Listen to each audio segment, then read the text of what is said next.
तब तो आप माने नहीं, निंदा आलोचना बुराई का शिकार बना के रखा उनको, और जब काम करके चले गए अब तुम अल्लाह बता रहे हो। तुम्हारे अल्लाह बताने से क्या होगा? खुदा फकीरों के जरिए मिलता रहा, मिले परमात्मा संतों के जरिए मिला, मिलता रहेगा। तुम अपनी बुद्धि लगा लो, धन दौलत खर्च कर लो, लेकिन खुदा परमात्मा को प्राप्त नहीं कर सकते। वो जिनके जरिए मिला है उन्हीं की कदम पोसी करनी पड़ेगी, उनके चरणों में आपको खिदमत और सेवा करनी पड़ेगी, उनके आगे हुक्म को मानना पड़ेगा, तब तुम्हारे कई काम की शुरुआत। इसके पहले कुछ होने वाला है तो आपको तो सोचना चाहिए। मोहम्मद साहब ने यही कहा था, ये जिसमें खुदा की इबादत के लिए मिला इसे पाक साफ रखना। अगर तूने कहीं एक कतरा मांस का डाल दिया तो खुदा से जुदा हो जाएगा, और एक बूंद अगर शराब की डाल दी तो मजहब से काफिर। क्या किसी मुसलमान ने मोहम्मद साहब के नरफाज जवान मुबारक वचनों को सुना माना? सब हमारी लगे करनी पर कोई विचार नहीं, और कसरी बकरी में जुटे पड़े तो इससे क्या होगा? अरे करनी करो, मान मन डालो, इंद्रिय भोग विसारो, इतना काम करो तुम अपनी, फिर आगे की सतगुर जान। तब कहीं उन फकीरों की आपको दया मिलेगी, दुआ मिलेगी, महात्माओं की आपको दया मिल जाएगी। लेकिन जब आप मनमानी करोगे, कोई वचन नहीं मानोगे, अपने मन मुताबिक अपने स्वाद के लिए अगर ये सब जीवों की हिंसा और हत्या करते रहोगे तो खुदा कभी खुश नहीं होगा। ये जीव इंसान के बनाए नहीं, ये खुदा परमात्मा की बनाए। कोई जीव आपने नहीं बनाया। जब आपने बनाया नहीं तो मारने काटने का अधिकार किसने नहीं दिया? ये अधिकार किसने आपको दिया? इतना तो आपको सोचना ही चाहिए। जब आपके लिए ये आदेश हो गया, ये सारी सृष्टि, सारा जलसा तमाशा ये मेरा ही बनाया। खुदा ने क्या कहा? ये मैंने खुद अपने द्वारा निर्मित किया, ये किसी इंसान विज्ञान के द्वारा नहीं बनाए गए। ये जीव सब मैंने बनाए हैं, मेरे हैं। जो मेरे जीवों पर रहम करेगा मैं उस पर रहमान बनकर रहम कर दूंगा। लेकिन आपने वो भी नहीं सुना। मैं आखिरी दिन मुसलमानों के लिए कुछ कहूंगा, उनके लिए भी बोलूंगा, ऐसा नहीं, उनके लिए भी कहूंगा ताकि उनको ये न हो वे आए मेरे लिए कुछ नहीं कहा। वैसे मैं सबके लिए, मेरे यहाँ कोई जात का, कोई मजहब, धर्म, कोई इनका फिरका, कोई भेदभाव, छोटे बड़े, गरीब अमीर का, हिंदू मुसलमान का, यहाँ कोई बिल्कुल अभेद। ये अभेद संदेश है और सारे हिंदुस्तान में और सबके लिए। मैंने जो यात्रा निकाली थी, क्या मैंने मुसलमानों को प्रसाद नहीं दिया? अगर हिंदुओं के लिए निकलती तो हिंदुओं को केवल प्रसाद देता। मैंने तो सबको समान रूप से प्रसाद वितरण किया। और ये प्रसाद क्या है? ये दुआ है जिससे तमाम बीमारी, महामारी, कष्टों से आपको निजात मिल जाएगी, राहत मिल जाएगी, शांति मिल जाएगी। क्या कोई इस तरह तुम्हारे प्रति हमदर्दी कर रहा है? या इस तरह हिंदुस्तान में कभी किसी ने प्रसाद बांटा या बांट रहा या आगे कोई बांट सकेगा? आप इस पर विचार कीजिए। मैंने तो किसी से कोई भेद नहीं किया कि हिंदुओं को दूंगा, मुसलमानों को नहीं दूंगा, बल्कि मुसलमानों को ज्यादा देता ताकि इनके अंदर ये न हो कि मतलब यानी हिंदू मुसलमान में ये भेद रखते हैं क्या, भेदभाव मानते क्या। मैंने ये सब आपके सामने कर दिया। और पूरे कस्बे में तो पूरे में प्रसाद था, और आपने कभी किसी को प्रसाद बांटते नहीं देखा। अरे हमदर्दी हो तो तुम्हारी हमदर्दी। अगर हमको सब इंसानों से हमदर्दी न होती तो मैं अभियान क्यों चलाता? यहाँ आए थे लोग, हिंदुओं को बुला के प्रसाद दे देता, लेकिन ऐसा नहीं। जो भी संदेश आएगा वो खुदा की तरफ से, परमात्मा की तरफ से एक ही हो। तो फकीरों के जरिए, अरे हिंदी में संत कह लो, उर्दू में फकीर कह लो, हिंदी में गुरु कह लो, उर्दू में मुर्शिद कह लो, हिंदी में मुरीद कह लो, और यानी मतलब उर्दू में मुरीद कह लो और हिंदी में शिष्य भक्त कह लो। बात है कि अंतर क्या है? अंतर के लिए तुम्हारे अंदर, तुम्हारे अंदर भेदभाव, तुम्हारे अंदर अंतर है, तभी तुम सब में अंतर देख रहे हो। यही अंतर तुम्हारी लड़ाई झगड़े का कारण। पारस्परिक प्रेम प्यार मोहब्बत खत्म हो गया, सब चला गया। क्या मिला आपको? जबकि मोहम्मद साहब ने एक हदीस पुस्तक लिखी, मैंने उसको पूरा पढ़ा।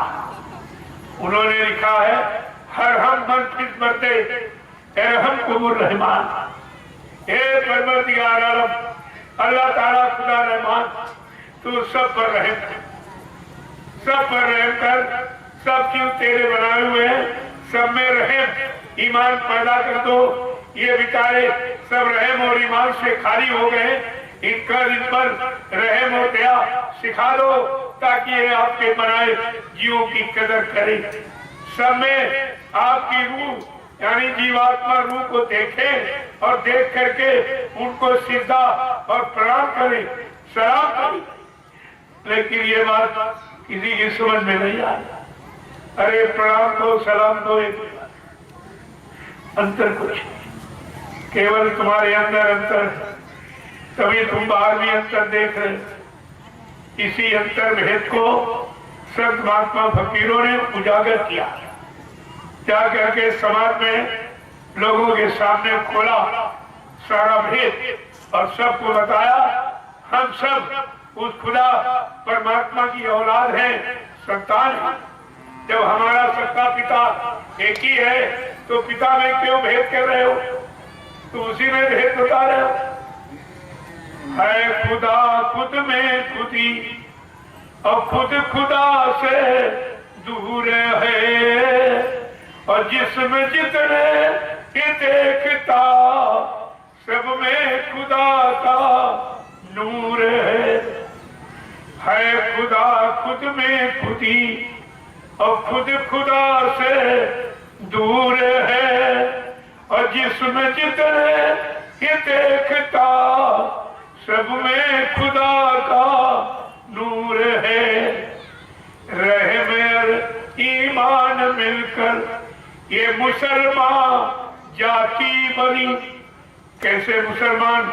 कोई कौम जाति का नहीं ना, मुसल्लम ईमान रहमान, जिसमें पक्का रहे ईमान वो है मुसलमान।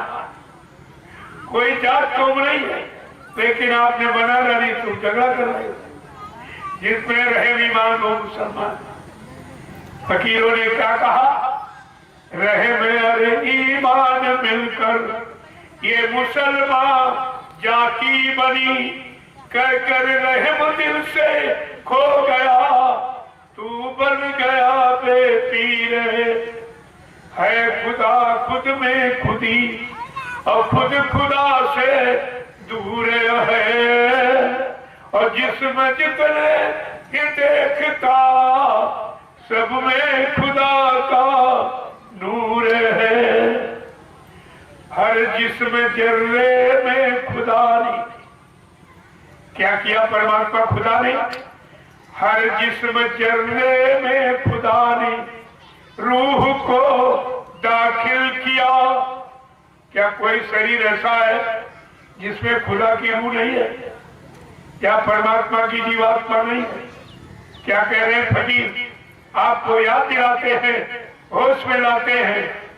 हर जिस्म जर्रे में खुदा ने रूह को दाखिल किया, जिस जिस्म को तू काटता उसमें खुदा भरपूर है। तुम शरीर नहीं काटते हो, रूह के रहने को, मकान को बर्बाद करते। इन शरीरों में खुदा की रूह बैठी। ये रूह आत्मा का मकान है। जब खुदा की रूह परमात्मा की आत्मा के रहने के मकान को जब आप काटोगे बिगाड़ोगे तो ये बताओ खुदा खुश होगा कि नाराज होगा?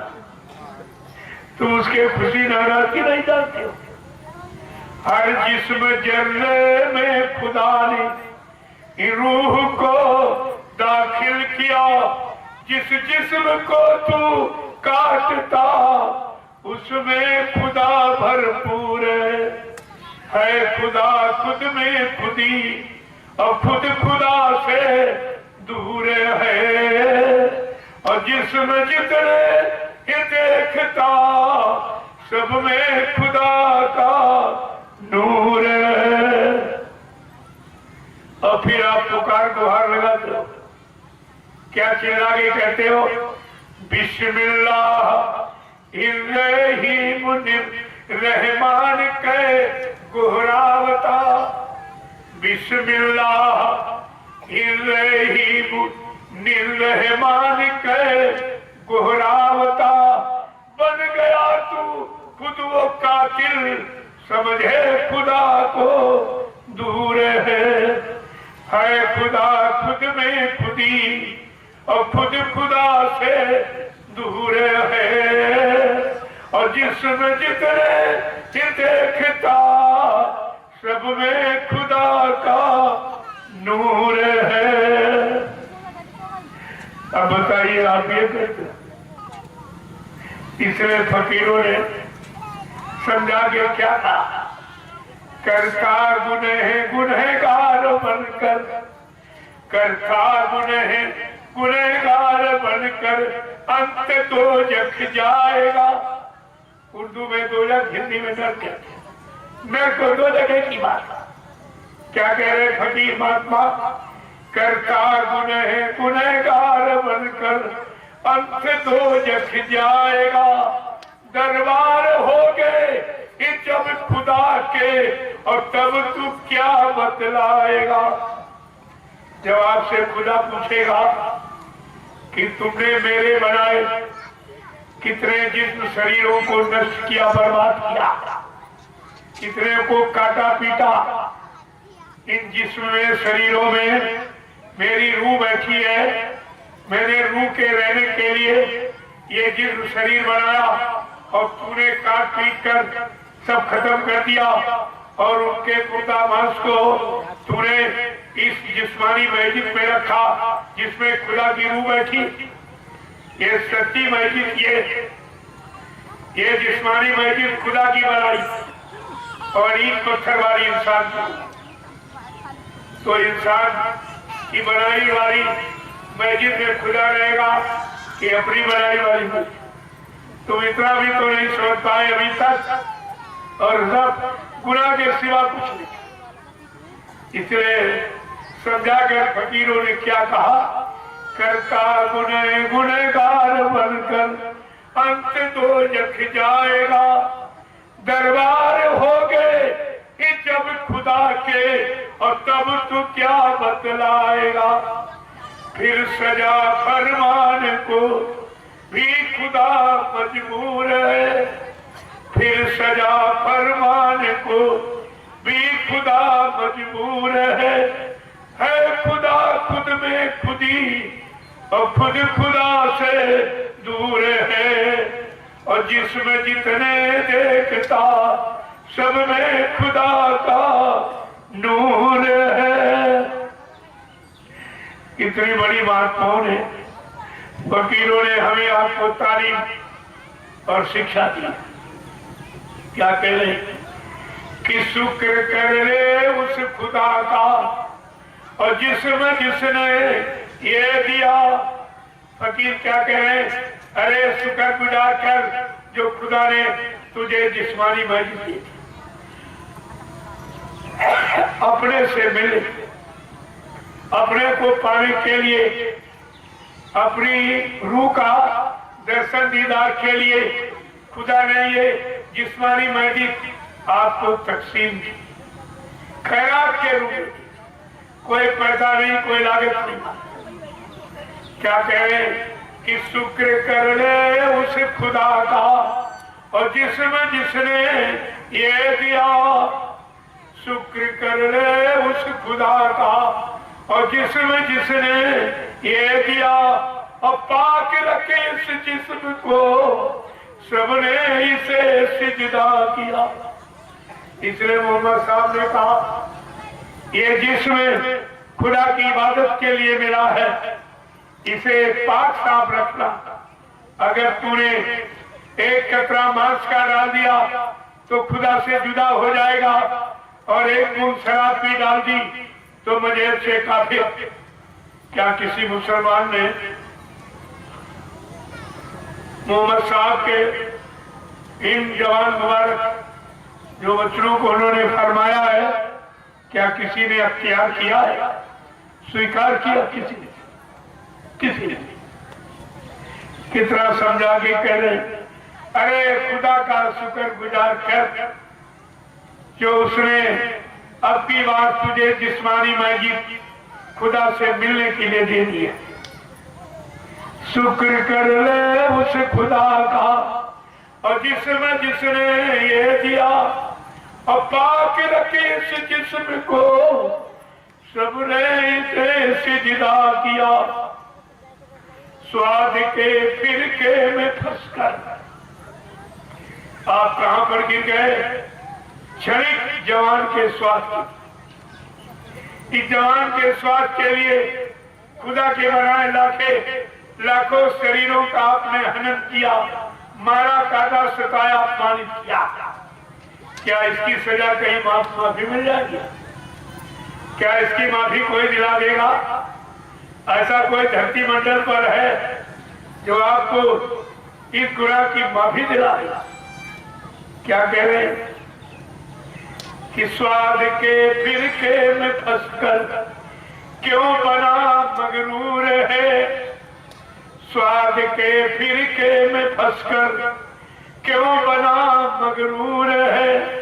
खुदा खुद में खुदी और खुद खुदा से दूर है, और जिसमें जितने देखता सब में खुदा का नूर है। जय गुरुदेव, जय गुरुदेव, जय गुरुदेव, जय गुरुदेव, जय गुरुदेव। जय गुरुदेव। फकीरों, महात्माओं, संतों ने समझाने का बहुत प्रयास किया। ऐसा नहीं हर मोड़ पर, चाहे मजहब धर्म हो, चाहे जाति पाति का मोड़ हो, चाहे राजनीति धर्मनीति का हो, आपको सब पर साथ दिया, लेकिन आपने उनकी एक भी बात नहीं मानी। उन्होंने समझा के कहा था, जब तलक तेरे मन में शराफत ना होगी, जब तलक तेरे मन में शराफत न होगी, जब तलक तेरे मन में शराफत ना होगी, जब तलक तेरे मन में शराफत न होगी, गुनाहों के दिल से इबादत ना होगी, गुनाहों के दिल से इबादत न होगी, गुनाहों के दिल से इबादत ना होगी, गुनाहों के दिल से इबादत न होगी।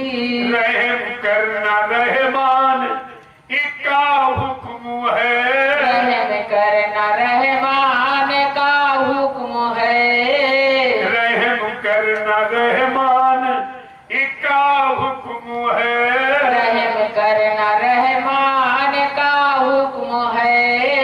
जब तलक नेक कर मों की आदत ना होगी, जब तलक नेक कर मों की आदत न होगी, जब तलक नेक कर मों की आदत ना होगी, जब तलक नेक कर मों की आदत न होगी, गुनाहों के दिल से इबादत ना होगी। गुनाहों के दिल से इबादत न होगी। जब तलक तेरे मन में शराफत न होगी। जब तलक तेरे मन में शराफत न होगी। गुनाहों के दिल से इबादत न होगी। गुनाहों के दिल से इबादत न होगी। प्रेमियों, फकीरों ने, महात्माओं ने समझाने की बहुत कोशिश की, क्योंकि वो सबको अपना समझते। उनके यहाँ हिंदू मुसलमान नहीं, उनके यहाँ छोटा बड़ा गरीब अमीर नहीं होता। उनके यहाँ सिर्फ एक इंसानी जाति, इंसानी जाति शकल को तुम चाहे हिंदू कह लो चाहे मुसलमान कह लो, ये तुम्हारी मानसिकता। लेकिन संत महात्मा फकीरों के यहाँ कोई जात पात, सब एक मालिक के बंदे, एक खुदा परमात्मा के बंदे हैं। खुदा परमात्मा ने सबको समान रूप से बनाया और सब में एक ही लाल खून भरा। अगर जात पात की बात करते हो तो किसी शरीर को काटो तो खून लाली निकलेगा। अगर हरा नीला पीला निकले तो मान लो कि भाई परमात्मा ने हिंदू अलग बनाया, मुसलमान अलग बनाया, ईसाई अलग बनाया। इस नाते अंदर की पहचान एक है और उस पहचान को अगर आप सर सलामत रखते तो ये बाद में कोई लड़ाई झगड़ा नहीं। सब लोग पारस्परिक प्रेम प्यार मोहब्बत में रहते, एक दूसरे के काम आते, एक दूसरे की खिदमत सेवा करते, अपने अपना परिवार बाल बच्चों में रहते और सुबह शाम खुदा की बात रूह से जिस शरीर से नहीं, जिस शरीर जला के राख कर दोगे, गड्ढा खोद के गाड़ दोगे, ये आपका साथ नहीं जाएगा। कहा से रूह से कर इबादत, सुबह शाम तू रहम करना, ये रहमान का हुक्म है, बिना इसके खुदा दर्शन पाना नहीं। अगर कोई दर्शन दीदार खुदा का करना चाहता है तो बगैर रहम और बगैर ईमान के ये काम नहीं होता। और इसीलिए कहा जिसमें पक्का रहम ईमान वो है मुसलमान। मुसलमान कोई कौम जाति नहीं, जिसमें पक्का रहम हो और पक्का ईमान हो वो है मुसलमान। ये किसी जाति पर लागू नहीं है, ये तो अंदर में भाव विचारों पर लागू है। और आपने ये सब जो फकीर महात्माओं की शिक्षा और तारीफ पारस्परिक प्रेम प्यार मोहब्बत में रहने की थी, वो तो आपने खत्म कर दी और आप उसमें लड़ने लगे। कौन लड़ता है? जिसके सिर पर सींग पीछे पूंछ होती वो लड़ती। ये लड़ने वालों की पहचान। तुम्हारे सिर पर न सींग है तुम क्यों लड़ते हो? तुम लड़ते इसलिए हो तुमने फकीरों की और महात्माओं की बात को नहीं माना। न मानने का परिणाम है कि आप उसमें लड़ मिल रहे हो। अगर प्रेम प्यार मोहब्बत से हम सब लोग रहते, एक दूसरे के काम आते, एक दूसरे की खिदमत और सेवा करते, अपने हक और ईमान को कायम रखते, तो शायद ये स्थिति आज हमारी आपकी नहीं होती। हमारा आपका पारिवारिक जीवन, सामाजिक जीवन और ये पारिवारिक जीवन सब सुखमय होता, सब शांति में, सब सुखमय होता। लेकिन आपने फकीरों के वचन, संतों के वचनों को माना नहीं। अब आप दर की ठोकरें खा रहे। क्या मिल रहा? क्या मिला? फकीरों के वचनों को भुलाकर संतों के वचनों से दूर चले गए तो आपके हिस्से में लड़ाई झगड़ा पड़ा, मार काट पड़ा, हिंसा पड़ी है, गंदा खाट पर, यही तुम्हारे हिस्से में पड़ा।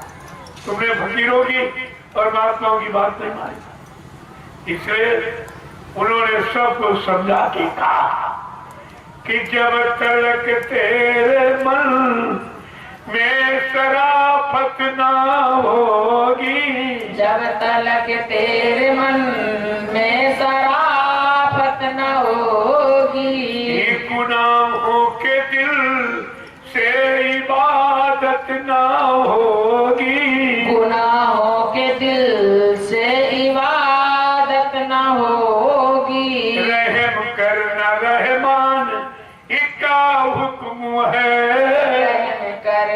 रहमान का हुक्म है। जब तलक नेक कर्मों की आदत ना होगी, जब तलक नेक कर्मों की आदत न होगी, ये गुनाहों के दिल से इबादत ना होगी, गुनाहों के दिल से इबादत न होगी।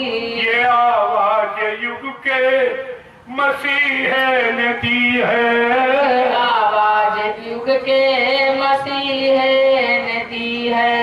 ये आवाज युग के मसीह ने दी है, ये आवाज युग के मसीह ने दी है। अगर इनकी सुनोगे तो कयामत ना होगी, जो इनकी सुनोगे तो कयामत न होगी। ये फकीरों की सुनोगे तो कयामत ना होगी, फकीरों की सुनोगे तो कयामत न होगी। ये गुनाहों के दिल से इबादत ना होगी, गुनाहों के दिल से इबादत न होगी। जब तलक तेरे मन में शराफत ना होगी, जब तलक तेरे मन में शराफत न होगी। ये गुनाहों के दिल से इबादत ना होगी, गुनाहों के दिल से इबादत न होगी। जय गुरुदेव। जय गुरुदेव। मेरे को गुरुदेव को मुर्शिद को एक ही बात है, अंतर कुछ नहीं। अरे भाई डॉक्टर के पास जाते हो, उसकी जाति पूछते हो, पढ़ाई लिखाई पूछते हो उसका, सीधे अपनी मर्ज बताई और दवा ली, घर आ गया।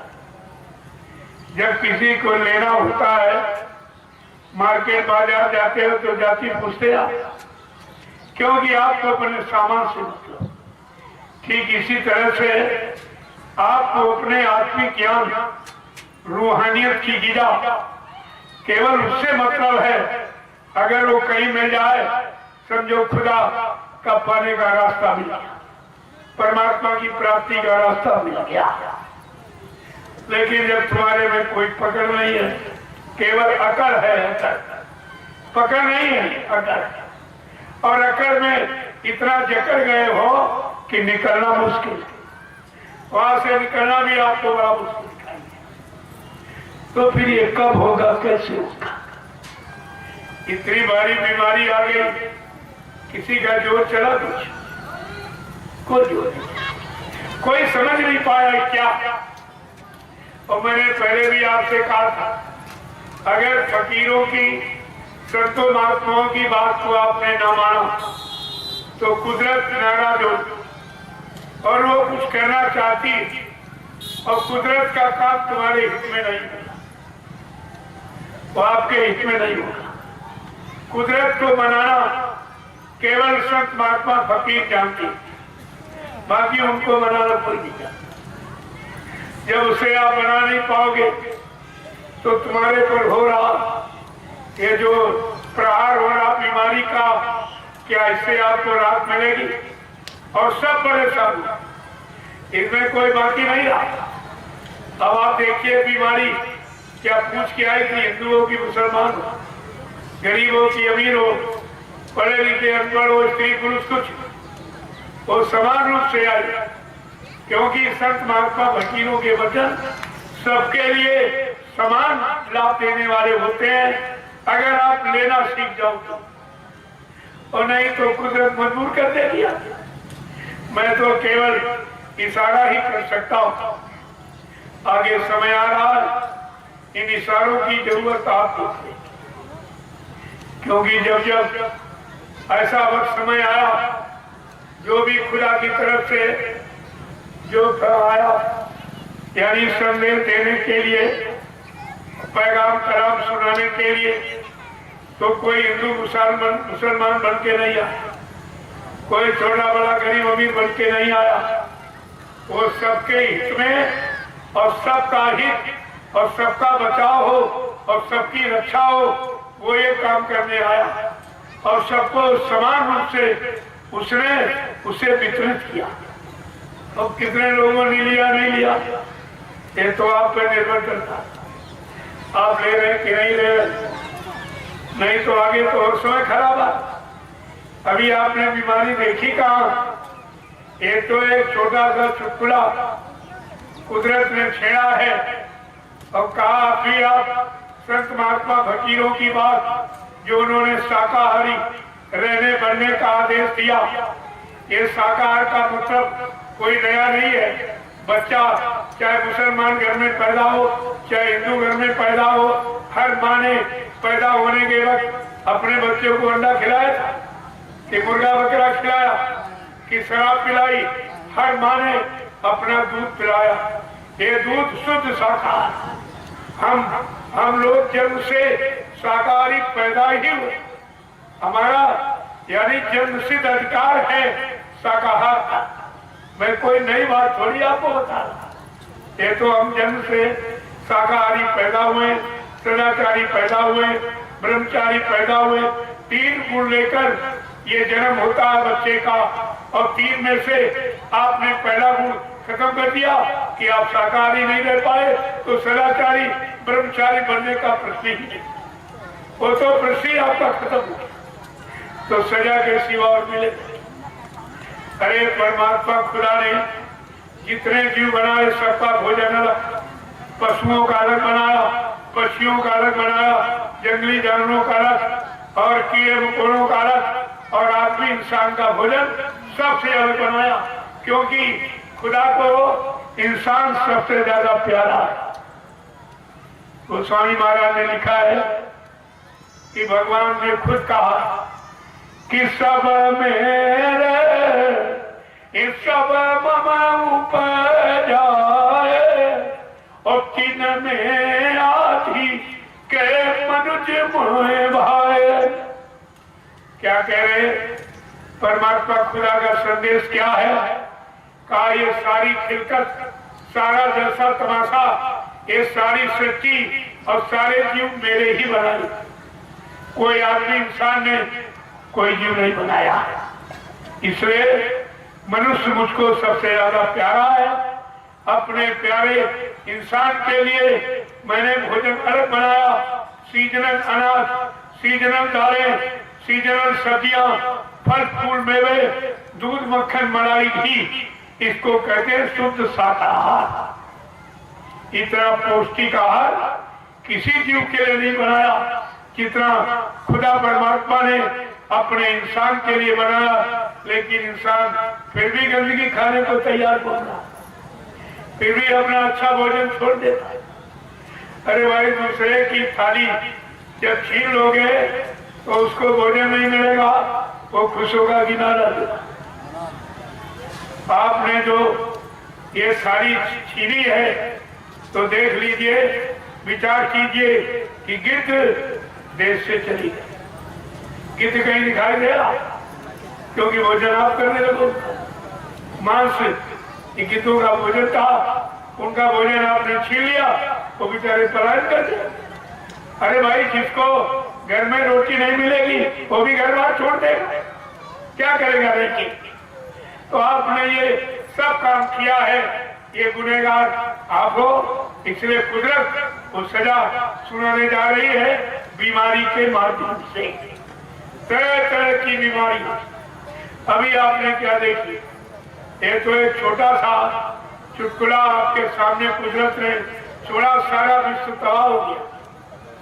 ये तबाही का कारण आपका ये, और देख लीजिए अभी क्या क्या हो रहा। न मानो तो देख लेना, हम तो भाई मनाने आए नहीं, हम तो आपको याद दिलाने आए कि फकीरों ने ये कहा, संतों ने ये कहा, महात्माओं ने ये कहा, सबने हमारे हित के, हमारे भले के लिए सब कुछ कहा। लेकिन जब हमने आपने अपनी भलाई नहीं स्वीकार की, नहीं माना, तो हम परेशान हो रहे हैं। परेशानी का कारण है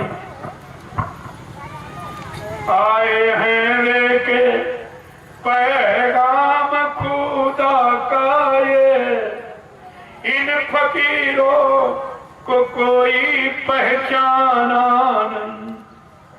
आए हैं लेके पैगाम खुदा का ये, इन फकीरों को कोई पहचाना नहीं। दे रहे हैं नसीहत ये हकीकत की है, और जिसको मुर्शिद बिना कोई माना नहीं। आए हैं लेके पैगाम ये खुदा का ये, इन फकीरों को कोई पहचाना नहीं। दे रहे हैं नसीहत ये हकीकत की है, और जिसको मुर्शिद बिना कोई माना नहीं। कितनी बड़ी चीज, क्या कह रहे हैं?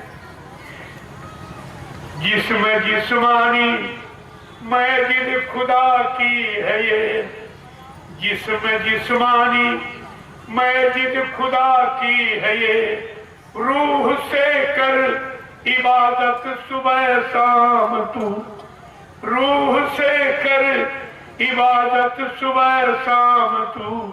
रहम करना ये रहमान का हुक्म है, रहम करना ये रहमान का हुक्म है, अब बिना इसके खुदा दर्श पाना नहीं। बिना इसके खुदा दर्श पाना नहीं। आए हैं लेके पैगाम खुदा का ये, इन फकीरों को कोई पहचाना नहीं। दे रहे हैं नसीहत ये हकीकत की है, और जिसको मुर्शिद बिना कोई माना नहीं। वक्त से जाग कर वक्त को जान लो, आपसे प्रार्थना है, अर्जुन विन्नत है कि वक्त से जाग कर वक्त को जान लो। वक्त से वक्त को अपने पहचान लो। वक्त से जाग कर वक्त को जान लो। वक्त से वक्त को अपने पहचान लो। ये गया वक्त फिर हाथ आएगा नहीं। ये गया वक्त फिर हाथ आएगा नहीं। गुरु ने सब कुछ इशारे में बतला दिया। आए हैं लेके पैगाम खुदा का ये, इन फकीरों को कोई पहचाना नहीं। दे रहे हैं नसीहत ये हकीकत की है, और जिसको मुर्शिद बिना कोई माना नहीं। जय गुरुदेव। जय गुरुदेव। प्रेमियों, फकीरों का रोना तुम्हारा हंसना, क्योंकि तुम जानते नहीं हो वो किस लिए रो रहे हैं, किसके लिए रो रहे हैं, किस काम को बनने के लिए रो रहे हैं। लेकिन आप सोचते हैं मेरे रोने पे हंसने वालों, मेरे रोने पे हंसने वालों, तुमने ये राज समझा नहीं है। मेरे रोने पे हंसने वालों, तुमने ये राज समझा नहीं है। कोई तोबा ही तड़पा रही है, कोई तोबा ही तड़पा रही है। आदमी खुद तड़पता नहीं है। मेरे रोने पे रखने वालों, तुमने ये राज इस समझा नहीं है। कोई तौबा ही तड़पा रही है, आदमी खुद तड़पता नहीं है। फकीर रोते, आप हंसते, वो आपके लिए रोते। आपकी रोज दोजख में जाने की तैयारी में है, उनको इसलिए रोना आ रहा। इस रूह को ये जिस्मानी मस्जिद बड़ी मुश्किल से मिली है। खुदा ने एक बार अवसर चांद मौका दे दिया है, और ये भी तुम एक गंदे खान पान और गंदे कर्मों में गुजार रहे हो, तो ये देख करके उनको रोना आता है कि ये जिस्मानी मस्जिद आपको बार बार नहीं मिलेगी। क्या कहते हैं कि खुदा तेरे बंदों का क्या होगा, खुदा तेरे बंदों का क्या होगा, जो रहम से है खाली इन शैतानों का क्या होगा, खुदा तेरे बंदों का क्या होगा, जो शाम को न करते न सुबह करते इबादत इन बेरहमानों का, इन गुनहगारों का क्या होगा, खुदा तेरे बंदों का क्या होगा, जो रहम से है खाली इन शैतानों का क्या होगा, खुदा तेरे बंदों का क्या होगा, जो शाम को न करते न सुबह करते इबादत इन गुनहगारों का क्या होगा, खुदा तेरे बंदों का क्या होगा। वो तुम्हारी रूह दोजख नरक को मिल जाए, इसलिए वो रात दिन रोते हैं, वो इबादत करते हैं, खुदा से पुकार गुहार लगाते हैं, लेकिन आप उनकी बातें नहीं सुनते कि वो तुम्हारे लिए रो रहे हैं, तुम्हारे लिए कह रहे हैं, तुम्हारे लिए तुमको यानी फरियाद कर रहे हैं, तुम्हारे गुनों की माफी मिल जाए, इसके लिए वो इबादत कर रहे हैं, लेकिन तुम उनकी बातें नहीं सुनते। जय गुरुदेव, जय गुरुदेव, जय गुरुदेव, जय गुरुदेव, जय गुरुदेव, जय गुरुदेव। नाम किसका? प्रभु का, जय गुरुदेव। नाम किसका? प्रभु का, जय गुरुदेव। नाम किसका? प्रभु का, प्रभु का प्यारा नाम। जय गुरुदेव। जरा खड़े हो जाइए आप लोग, खड़े हो जाओ सब। जब तुम खड़े नहीं हो पा रहे तो चलोगे।